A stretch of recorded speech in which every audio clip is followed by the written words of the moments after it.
Hi, this is episode 6 in Ruby's Garden Block of the Month from Fons and Porter, featuring the beautiful paintbrush studio fabrics, 1930s fabrics that are just lovely. I'm Jenny K. Parks. If you want to know more about me, you can check out my website, jennykquilts.com, but I'll bet you're here to learn how to make these corners on this quilt. So we have some tricks that we need to consider. Now, you see I have this big piece in front of me, right? You're going to cut it to the directions, to what the instructions will tell you. And the problem that we encounter with this is, see that this is going to be one corner and that's going to be the other corner. The problem is, red alert, this is all bias edge. Whoop, whoop. You got to be careful with that. So what we're going to do, the trick we're going to do to make it work for us is we are just going to cut this size, and we're not going to cut it apart until after we applique. Haha. Got it. Okay, so what you're going to do then, oh, and let me tell you one more thing too about cutting. This is a big shape, and we don't always have the rulers that will accommodate that shape. So let me show you here. What you can do is you can kind of butt up your rulers against each other. So I would have a mat underneath here, and when I'm ready to cut, I can put this other one on the end to make sure that is also going to line up straight. So I have everything lined up and I can still cut a nice straight line even though I don't have a ruler that's as big, as wide as this is. So that's a good trick to keep in mind, to butt it up when you need to do that. This is also helpful if your mat, sometimes the mats, they have an extra inch past where the lines are and the numbers are, which is kind of confusing if your fabric goes just a skosh over that and you can't see it. If you line up the rulers like this, you can still keep track of where that line is and you can still cut it. Just a little tip there for you. Okay. So you can see what I did here to mark this, to indicate where my border is going to be. This is where I'm going to cut all along this pressed line. And that tells me, okay, I need to stay at least a half an inch away from this line when I'm doing my applique, and a half an inch away from all of the outside edges. So just think, I got to be a half an inch in from everything. Keep that in mind when you're talking about placement and applique. Okay, so we're going to talk just a little bit about what your design choices are and when you think about it. Some people, I know, some people see exactly on the pattern and that's exactly what they're going to make, and that's fine. That's your comfort zone, that's just fine. But I want you to kind of think, what maybe are my favorite colors that came this month? Which are the fabrics that I like the best? And make those your big corner fabrics. And coordinate with the ones that you like to go together with them. You're free to do that. It's your chance to kind of play a little bit. That's part of the glory of a scrappy quilt. It's a little bit of this, it's a little bit of that.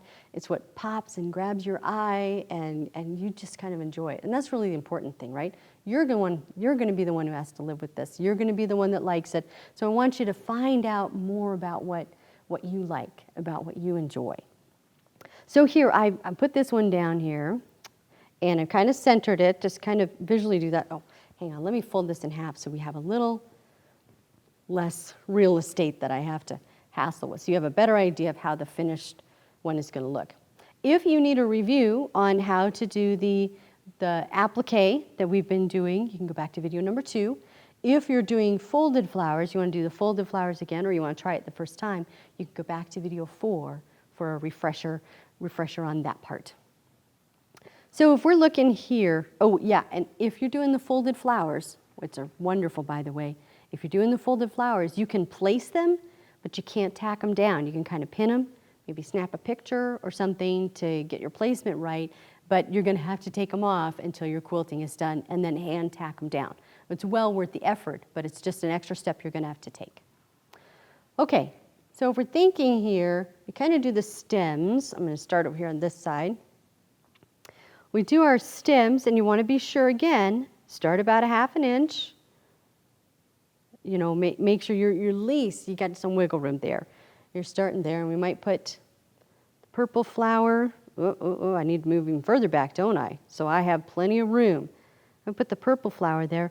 And then what I want to avoid here when I'm designing, when I'm laying stuff out, is right away another purple flower. Because we want to capitalize on the scrappiness of all this.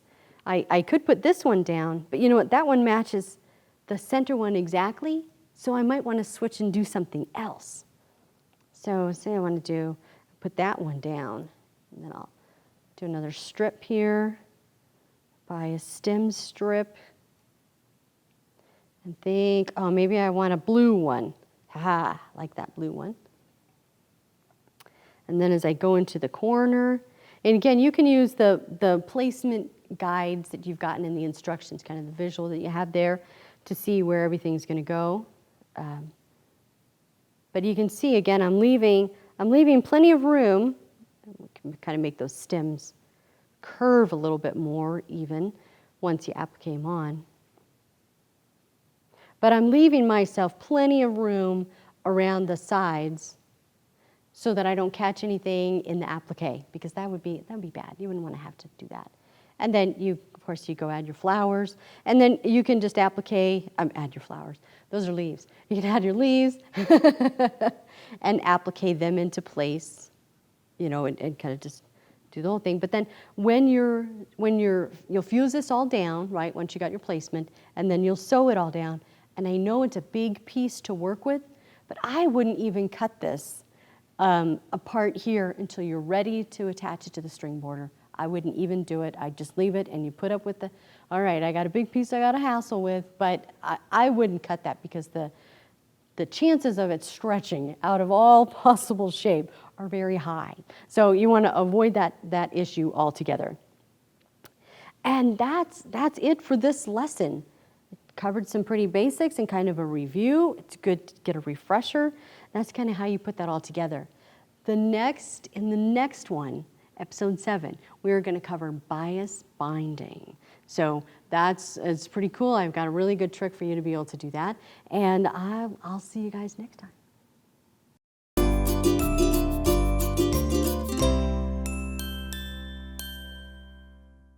This lesson of Ruby's Garden Block of the Month is brought to you by Paintbrush Studios, fabrics for your masterpiece.